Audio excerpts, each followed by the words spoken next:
Cane Corso owner like me, then you know we're always on the lookout for ways to keep our big Surrey friends happy and healthy. And sometimes it feels like we're drowning in information about all these natural remedies out there. So today we are diving deep into the world of herbal remedies, specifically for Cane Corsos. We've got tons of research piled up here, and we're going to figure out which herbs might actually benefit your Corso, and just as importantly, how to use them safely.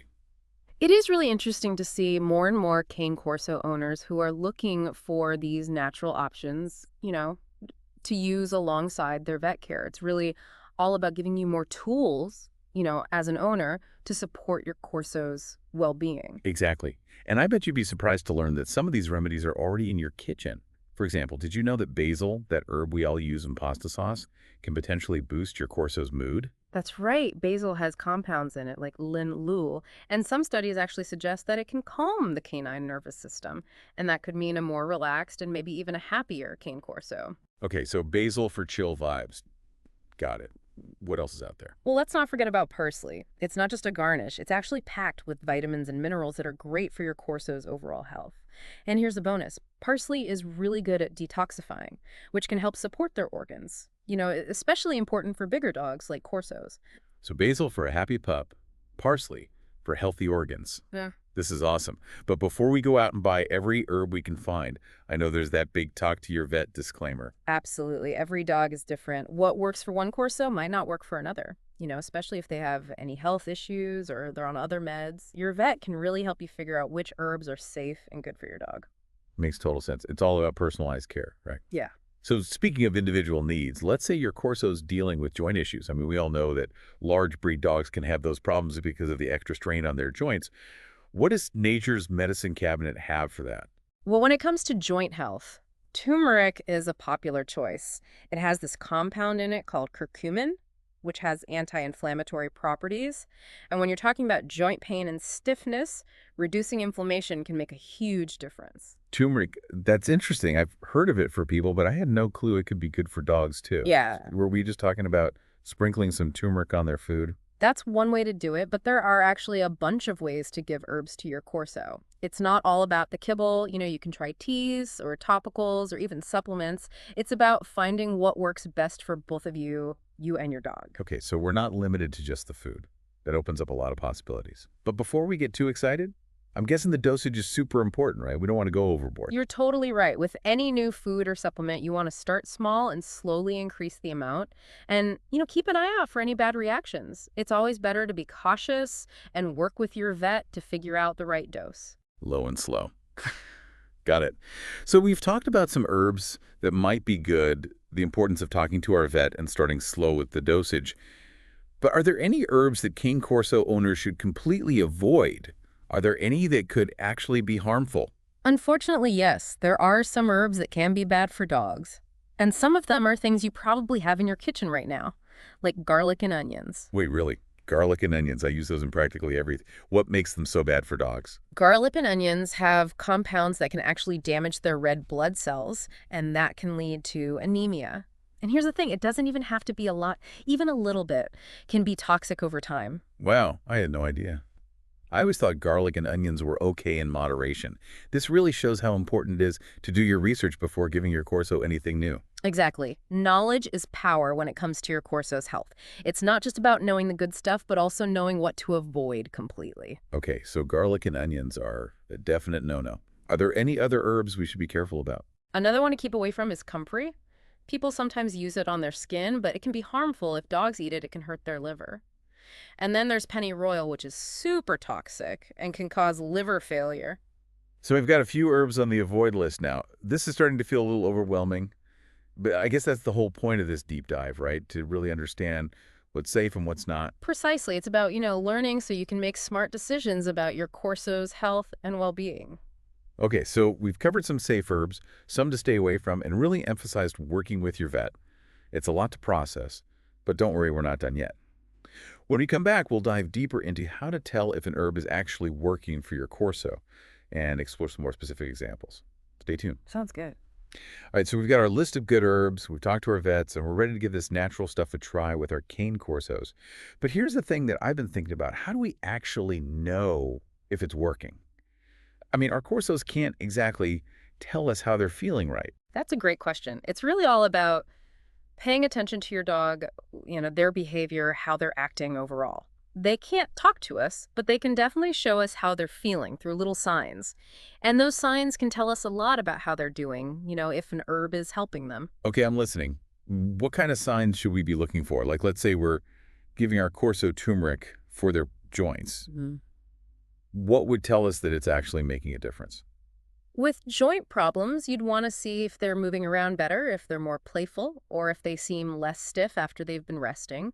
Those are all good signs that the turmeric is doing its job, helping with the inflammation. So basically, a more playful and energetic Corso, that's a good sign that the turmeric is working on those joints. Yeah. What about for something like skin allergies? How do we know if an herb is helping with that? Skin allergies, you can usually see them, right? So you might notice that your Corso isn't scratching or licking or biting their skin as much. Their fur might start looking better, healthier and shinier, and any redness or irritation might go away. Gotcha. So a happier, less itchy Corso. Yeah. That makes sense. And it's not just about what we see, right? It's also about how they're acting. If they're not scratching as much, that's a pretty clear sign the herb is working. Exactly. And what about digestion? If your Corso has been having tummy issues, you might see that their poop is firmer, that they have less gas, and that they're eating more. Okay, so we're looking for better movement, healthier skin, and better digestion, all good things. But what about things we can't see as easily, like anxiety? How can we tell if an herb like chamomile, which people say is good for calming down, is actually having an effect? Anxiety can be tricky because it can look different in every dog. You really need to pay attention to how your Corso acts, especially in situations that usually make them anxious. For example, if they usually freak out when they're left alone or when they meet new people and you start to see them being calmer in those situations, well, that could be a sign that the chamomile is helping. Interesting. So if our usually scaredy cat Corso suddenly starts wagging its tail at guests instead of hiding under the table, maybe we can thank the chamomile for that. I love the idea of our dogs being more comfortable and confident. Exactly. You might also see them panting or shaking less, barking less, and just looking more relaxed and happy overall. This is great. It's like we're learning a whole new language to understand our Corsos better. Yeah. But let's switch things up for a second. What if we're not seeing any good changes? What if an herb just doesn't seem to be doing anything? Does that mean we should just give up on it? Not necessarily. Herbs aren't a magic cure-all. Like any treatment, what works for one dog might not work for another. And sometimes it's just about finding the right herb or the right amount. There's a bit of trial and error, right? We need to pay close attention and see what happens. Exactly. If you're not seeing any results, you could try a different herb or change the amount you're giving. You could even talk to your vet about combining different herbs to get a stronger effect, where they work better together than alone. Ah, the power of teamwork. And I'm guessing this is where having a vet who knows about herbs can really help.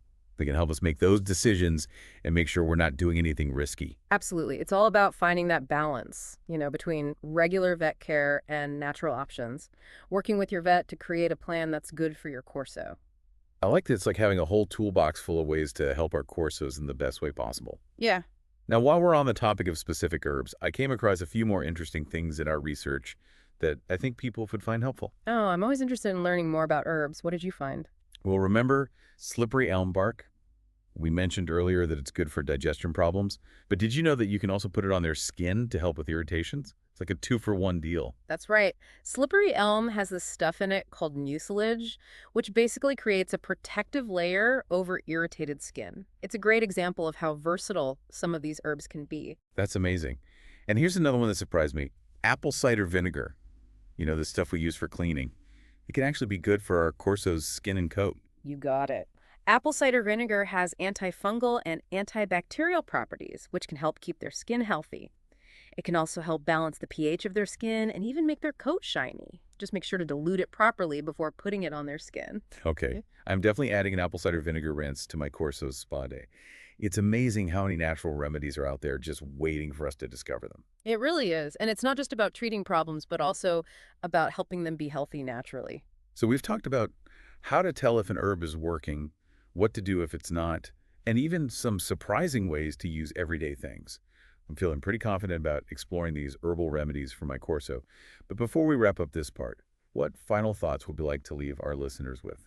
I think the most important thing is to remember that this is a journey and it doesn't end here. Every dog is different, and what works best for your Corso might take some experimenting and close observation. Don't be afraid to try new things, keep learning, and you might even discover some new things along the way. So we're all kind of like scientists, right? Observing our dogs, learning from them, and sharing what we find. I like that. Oh, It yeah. makes this whole thing feel less scary and more like an adventure. Exactly. And the things you learn from watching your own dog are so valuable. It's like you have a direct connection to what they need and what they like.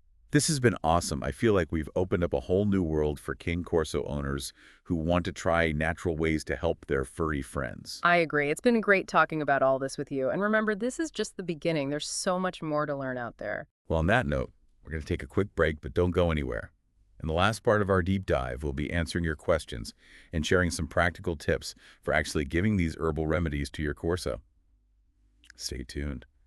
We're back for the final part of our herbal deep dive, and I'm ready to put all this knowledge to work. Let's get practical. Yeah, let's do it. Let's answer some of your questions and give you some real tips, on how to actually use these herbs with your Cane Corso. Perfect. So first up, we've got a question about dosage.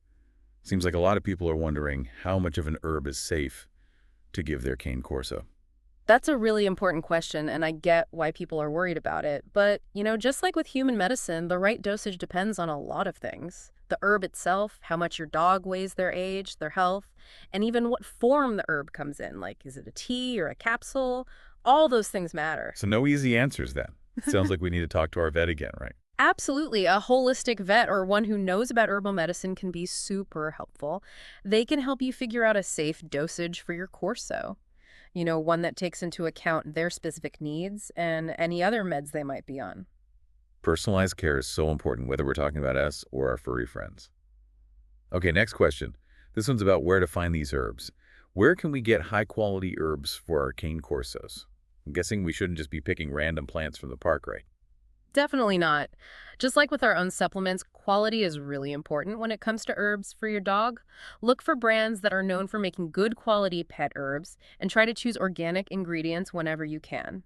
Your vet might also have some recommendations for you. Great advice. Now, this next question is one I've been wondering about too. Can herbs mess with medications?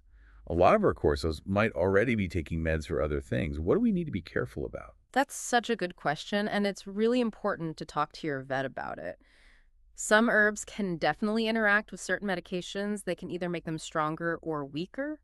It's always best to tell your vet about any herbs or supplements your Corso is taking, even if they seem totally harmless. But it being honest with our vet is key. It's better to be safe than sorry. Okay, let's talk about something more practical. How do we actually get our Corsos to take these herbs? I'm imagining my giant slobbery Cane Corso turning his nose up at a cup of chamomile tea. Haha, I can picture it. And yeah, some dogs can be pretty picky eaters, but don't worry, there are lots of sneaky ways to give them herbs. Okay, tell me everything. If your Corso is a picky eater, try mixing some finely ground herbs into their food. Start with just a little bit and slowly add more over time. You can also try hiding herbs in homemade treats or even putting them in capsules. Some herbs come in liquid form too, which you can add to their water or food. And if you're dealing with a skin problem, remember you can also put herbs directly on their skin. There are herbal salves, washes, and sprays that can be really soothing and helpful. Those are some great ideas. Maybe we need a whole episode just on how to trick our stubborn Cane Corsos into taking their herbs. Now, we've talked a lot about good signs to look for. But what about the opposite? What are some signs that an herb might not be working or even worse, might be causing problems? That's a smart question. We're always hoping for good changes, but we also need to be on the lookout for any bad reactions. Those could be things like tummy troubles, changes in appetite, or just being really tired. They could also have skin problems or act differently, like being more anxious or aggressive. So if our usually calm Corso starts acting weird after we give them a new herb, that's a bad sign. Definitely stop giving them the herb right away and call your vet. Remember, even though herbs are natural, they can still be strong, and we need to use them carefully and always talk to our vet. Good advice. Okay, I think we've covered a lot, but I bet some people are still feeling a little lost. Like, where do we even start? What's the first step for a Cane Corso owner who's interested in these herbal remedies but doesn't know where to begin? That's a great question to end on. I think the best thing to do is talk to your vet, tell them about your Corso's health, any meds they're taking, and that you're interested in trying herbs. Together, you can come up with a safe plan that's right for your dog. And don't forget to do your own research, too. Yeah. There are so many resources out there, books, websites, herbalists, holistic vets. There's a lot of information to learn from. Exactly. Just remember to double-check your information, be a smart reader, and don't believe everything you see online. Not everything is true or right for your Corso. True.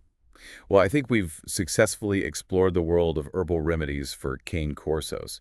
Any last words of wisdom for our listeners? Remember, this is all about learning and making good choices for your Corso's health. Herbs can be amazing, but they're just one part of the picture.